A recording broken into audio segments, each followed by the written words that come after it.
alamin. Wassalatu wassalamu ala asrafil anbiya wal mursalin Sayyidina Muhammadin wa ala alihi wa sahbihi ajma'in. Amma ba'd.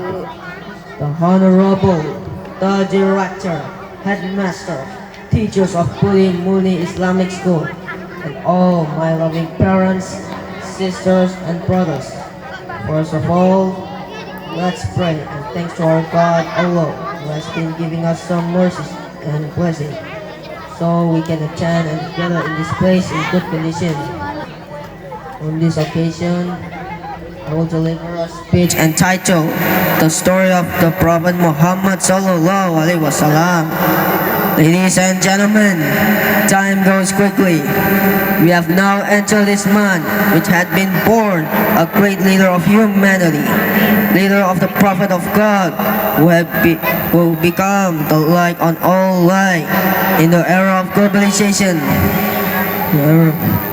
There are many crises. All these crises are not other than morality, because we are